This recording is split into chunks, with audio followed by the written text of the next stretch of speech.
প্রিয় শিক্ষার্থী বন্ধুরা,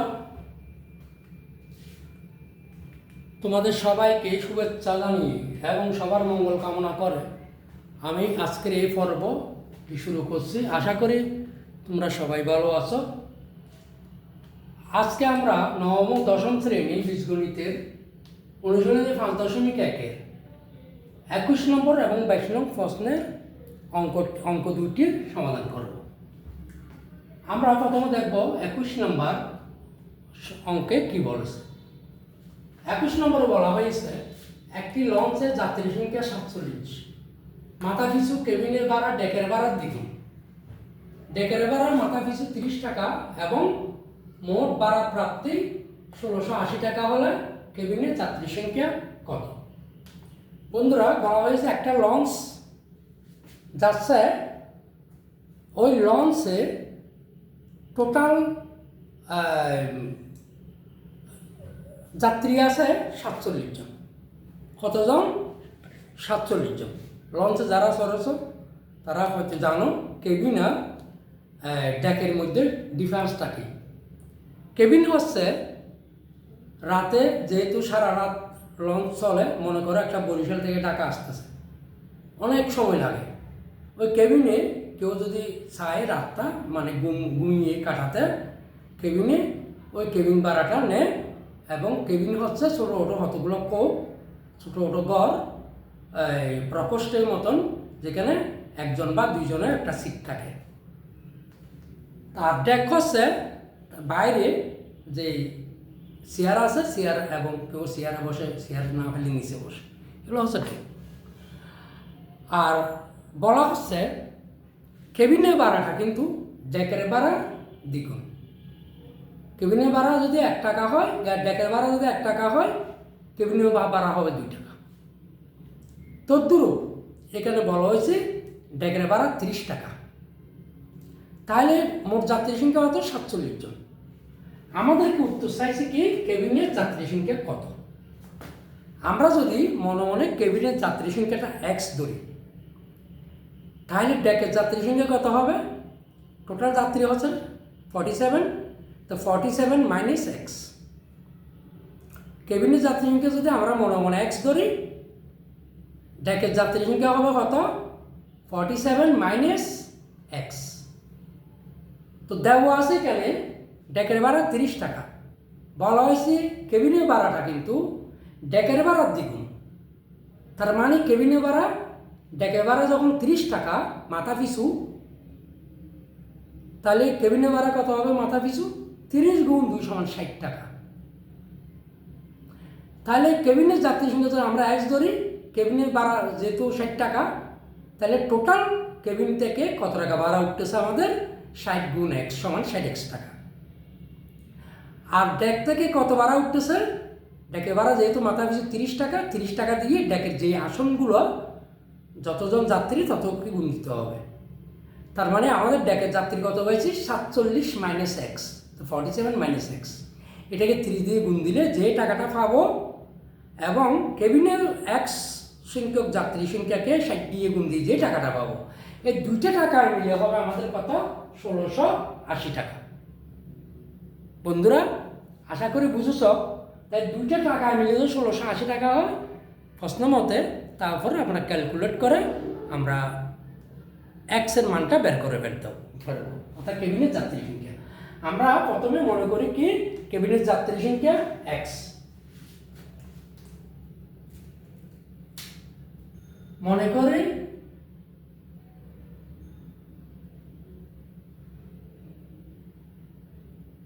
কেবিনের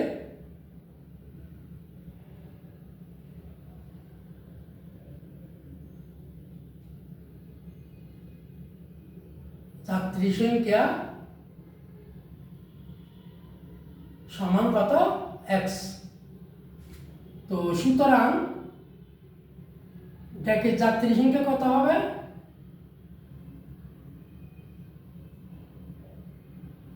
ডেকের যাত্রী সংখ্যা হবে, টোটাল যাত্রী সংখ্যা কত? 47। তাহলে 47 মাইনাস এক্স। ঠিক আছে বন্ধুরা? তাহলে ডেকের যাত্রী সংখ্যা হচ্ছে কত 47 মাইনাস এক্স। ঠিক আছে, ডেকের ভাড়া কত, কেবিনের ভাড়া ডেকের ভাড়া দ্বিগুণ, ডেকের ভাড়া কত মাথা পিছু 30 টাকা। তো ডেকের ভাড়া আমরা একবারে করে ফেলতে পারি, এখানে আমরা কেবিনের যাত্রী সংখ্যা হচ্ছে এক্স, তো ডেকের যাত্রী সংখ্যা কত 47 মাইনাস এক্স। ঠিক আছে, তাহলে মাথা পিছু সুতরাং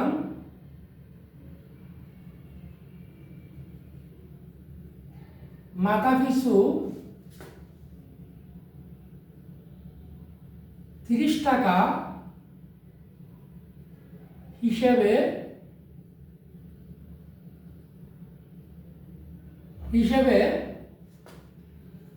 ডেকের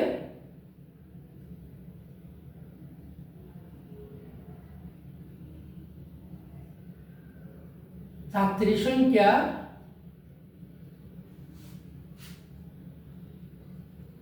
মোট ভাড়া কত, ডেকের কত যাত্রী সংখ্যা 47, 30 ইন্টু 47 মাইনাস এক্স টাকা। বন্ধুরা কত মোট ভাড়া সমান আমরা পাচ্ছি কত 30 ইন্টু 47 মাইনাস এক্স টাকা। ঠিক আছে,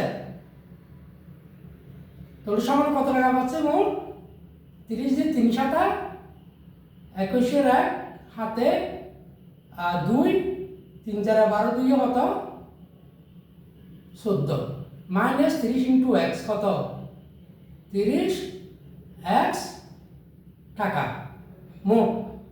ঠিক আছে, আর কেবিনের যাত্রী সংখ্যা কত, তাহলে মাথা পিছু ডেকের যাত্রী সংখ্যা ডেকের যাত্রীর মাথা পিছু ভাড়া কত টাকা 30 টাকা। আর তাহলে আমাদের কি বলছে কেবিনের ভাড়া ডেকের ভাড়া দ্বিগুণ, এখানে আমরা এটা লিখে দিলে ভালো হয় আলাদা করে, নইলে এইভাবে দিলেও চলবে। মাথা পিছু 30 টাকা হিসেবে ডেকের যাত্রী সংখ্যা মোট ভাড়া পাইছে আমরা কত, এই 30 দিয়ে এটা ডেকের যাত্রী সংখ্যাকে আমরা কি দিছি গুণ দিছি। আর মাথা পিছু যেহেতু কেবিনের ভাড়া ডেকের ভাড়া দ্বিগুণ, তো কেবিনের ভাড়া কত হবে, ডেকের ভাড়া 30 টাকা, কেবিনের ভাড়া হবে 30 গুণ 2 সমান 60 টাকা। ঠিক আছে, তো সুতরাং মাথা পিছু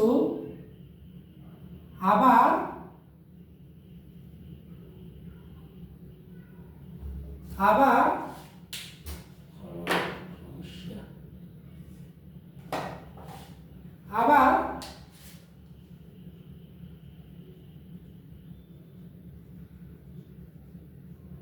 মাথা পিছু 30 গুণ 2 60 টাকা সমান 60 টাকা হিসেবে কত কেবিনের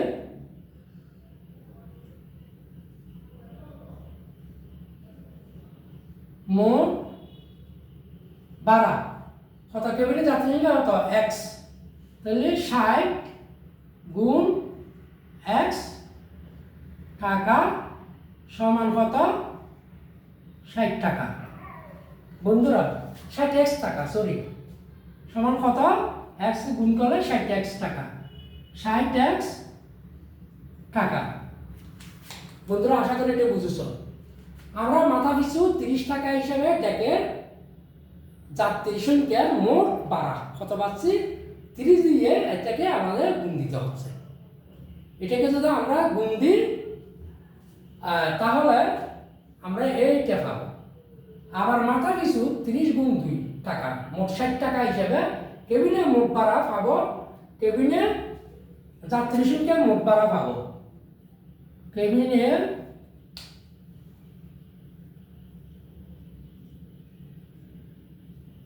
যাত্রী সংখ্যা মোট ভাড়া সমান কত? এত টাকা সমান এত টাকা। ঠিক আছে, ভাড়া 60x টাকা। তাহলে আমাদের এই টাকাটা কেবিন থেকে ডেক থেকে যেটা পাইছি এটা, কেবিন থেকে যেটা পাইছি এটা, এই দুটো টাকা নিয়ে কত টাকা? 1680 টাকা। তাহলে সুতরাং প্রশ্ন মতে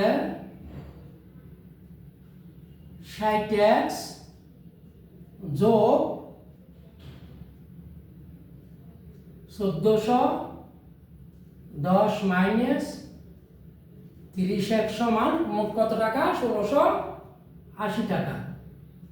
1680। ঠিক আছে, বা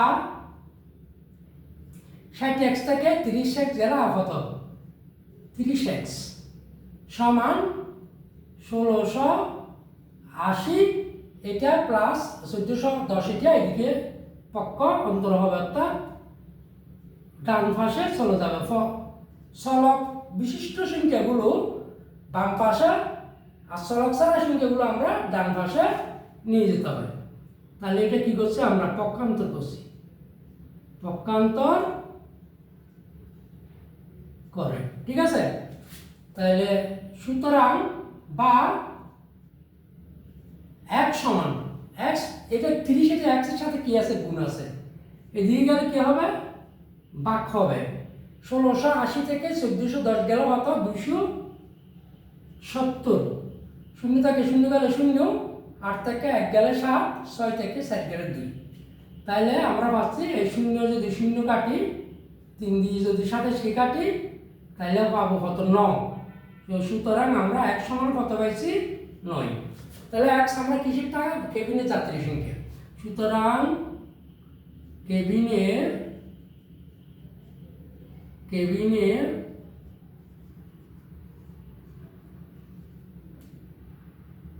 যাত্রী সংখ্যা 9 জন। বন্ধুরা, এটাই হচ্ছে আমাদের এই অঙ্কের আনসার। আশা করি বুঝেছ। তোমরা যদি ইচ্ছা করো এখানে মাথা পিছু ডেকের যাত্রী সংখ্যা যদি 30 টাকা হয় ডেকের, তাহলে কেবিনের যাত্রী সংখ্যা হবে 30 গুণ কত? 60 টাকা। 30 গুণ 2 সমান 60 টাকা। এটা এক লাইনে লিখতে পারো, আর নিলে এভাবে করে দিলেও হবে। ঠিক আছে, আশা করি অঙ্কটা বুঝেছ। কারণ কেবিনের যাত্রী সংখ্যা x, ডেকের যাত্রী সংখ্যা হবে, তাহলে আমাদের টোটাল যাত্রী হতো 47। 47 থেকে x কি করতে হবে? বিয়োগ দিতে হবে। আবার বলতেছে কেবিনের ভাড়া ডেকের ভাড়ার দ্বিগুণ। তাহলে ডেকের ভাড়া যদি 30 টাকা হয়, কেবিনের ভাড়া হবে 60 টাকা দ্বিগুণ। তাহলে মাথা পিছু 30 টাকা হিসাবে ডেকের যাত্রী সংখ্যা মোট ভাড়া আমরা 30 দিয়ে ডেকের যাত্রী সংখ্যাকে গুণ দিতে হবে। আমরা গুণ দিছি, গুণ দিয়ে 1410 মাইনাস 30x টাকাটা পাইছি। এটা ডেক থেকে উঠছে মোট ভাড়া। আবার মাথা পিছু 60 টাকা হিসাবে কেবিনের যাত্রী সংখ্যা মোট ভাড়া পাইছি কত? 60x টাকা। তাহলে এই 60x টাকা কেবিন থেকে যা পাইছি, এটা যাত্রী ডেক থেকে যা পাইছি, তার দুটো যোগফল হচ্ছে কত? ওই 1680 টাকা। মানে মোট 1680 টাকা ভাড়া উঠছে। তাহলে আমরা ক্যালকুলেট করে 60 থেকে 30 গেলে 30, তারপর এটা 1680 থেকে 1410 গেলে কত? আমরা এখানে পাইলাম 270। ঠিক আছে, এখানেও কিন্তু আমরা একটা পক্ষান্তর করছি, এটা একটু এখানেও লিখিত হবে পক্ষান্তর করে।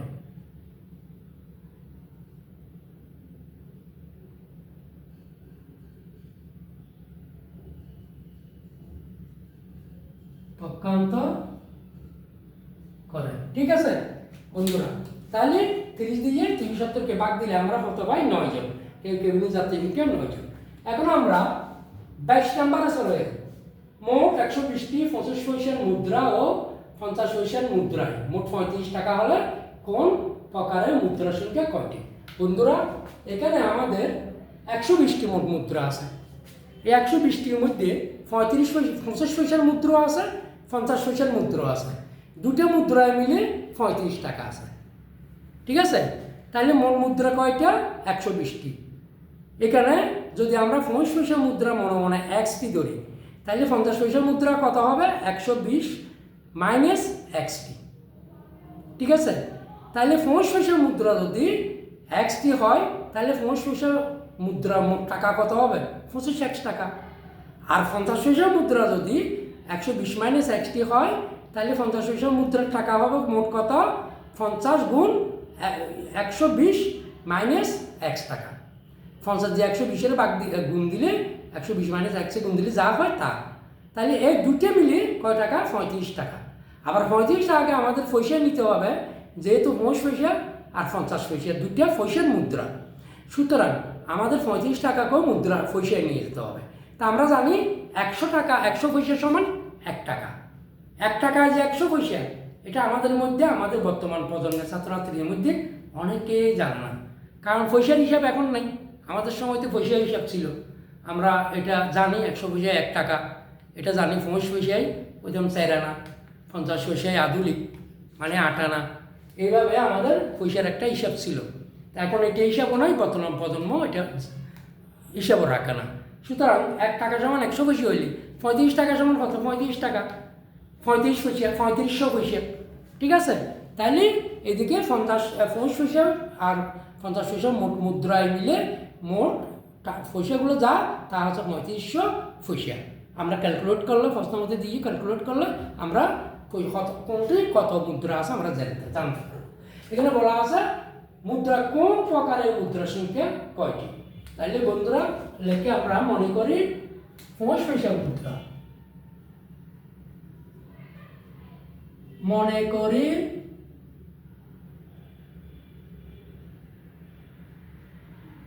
50 পয়সা মুদ্রা, 50 পয়সা মুদ্রা এক্সটি।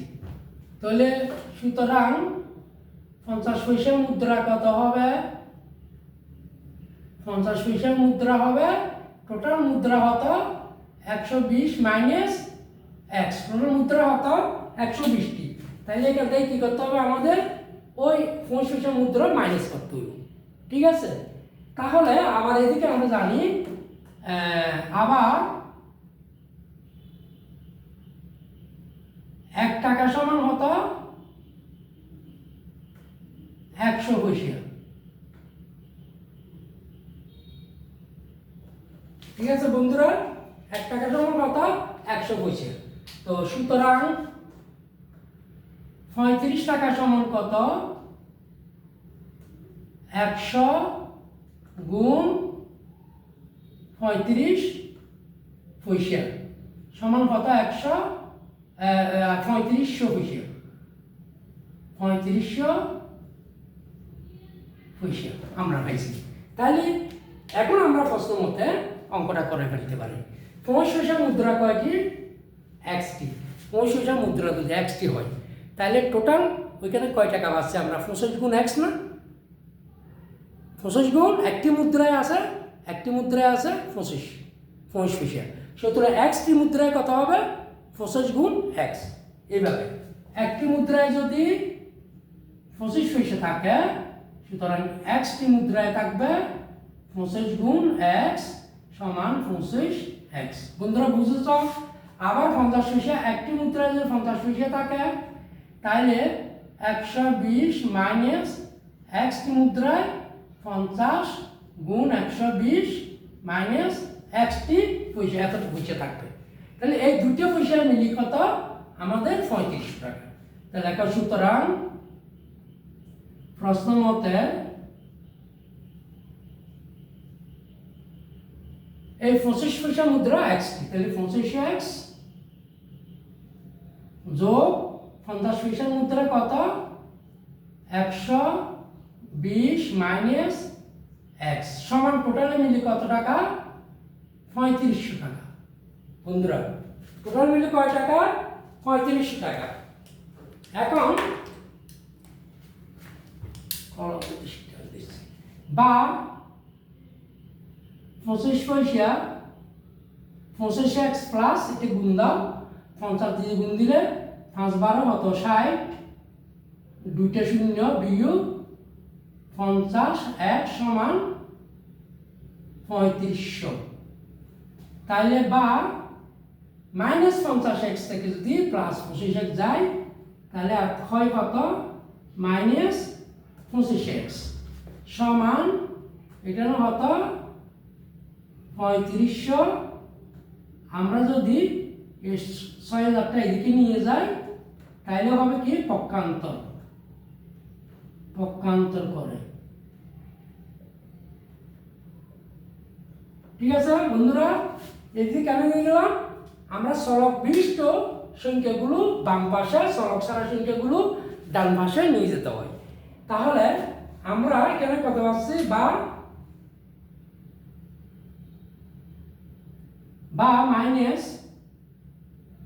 -25x বা -25x সমান এখানে মাইনাস ওয়াই থাকে প্লাস 35 হয়ে গেলে কত -25 অর্থাৎ 25 বা x সমান এই -25 এটা কি x এর সাথে গুণ, তাহলে ওই পাশে গেলে কি হবে? এটা ভাগ হয়ে যাবে। গুণ থাকলে ভাগ থাকলে গুণ, যোগ থাকলে বিয়োগ, বিয়োগ থাকলে যোগ। পক্ষ যখন বদল করবে তখন সাইন পাল্টে যাবে, পক্ষান্তর করে। বন্ধুরা তাহলে আমরা এই মাইনাস কাটা যাবে 65 যদি এটাকে কাটিয়ে কত পাবো 100। তাহলে সুতরাং x সমান কত পাইছি 100।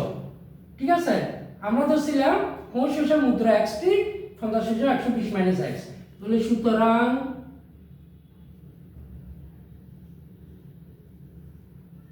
পয়সা মুদ্রা সমান কত 100টি এবং 50 পয়সা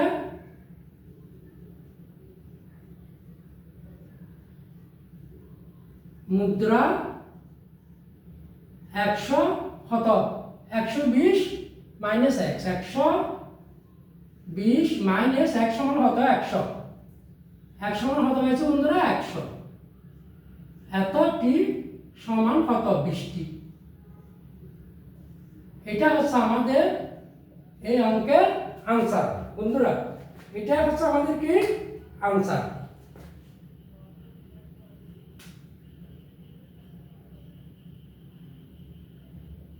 ঠিক আছে, আশা করি বুঝেছো। আমাদের এখানে বলা হয়েছিল মোট 120টি 50 পয়সা মুদ্রা 50 পয়সা মুদ্রায় মোট 35 টাকা হলে কোন প্রকারের মুদ্রা সংখ্যা কয়টি। আমরা মনে 50 পয়সা মুদ্রা ধরছি x, তাহলে 50 পয়সা মুদ্রা হবে। আমাদের টোটাল মুদ্রা ছিল 120 - x। আবার টোটাল এই দুইটা মুদ্রায় মিলে আছে 35 টাকা। তাহলে যেহেতু এগুলো পয়সা হিসাব, তাহলে টাকাকে আমরা পয়সায় নিতে হবে। তাহলে 1 টাকা সমান 100 পয়সা হলে 35 টাকা সমান হতো 3500 পয়সা। এখন প্রশ্ন মতে 50 পয়সা মুদ্রা যদি 1 টাকা থাকে, তাহলে 1 টাকা যদি 50 পয়সা হয়, 1 টাকা যদি কি হয় বন্ধুরা, যদি 25 পয়সা হয়, তাহলে x টাকায় কত হবে 50 গুণ x সমান 25 পয়সা। ঠিক আছে, আবার 1 টাকায় যদি একটি যদি 1 টাকায় না একটিতে যদি একটি মুদ্রায় যদি, তাহলে একটি মুদ্রায় যদি এক মুদ্রায় যদি 50 পয়সা হয়, 120 - x টি মুদ্রায় কত হবে 50 গুণ 120 - x টি মুদ্রা। তাহলে প্রশ্ন মতে এই যে 65x প্লাস 50 গুণ 120 - x সমান কত পাইলাম আমরা 3500।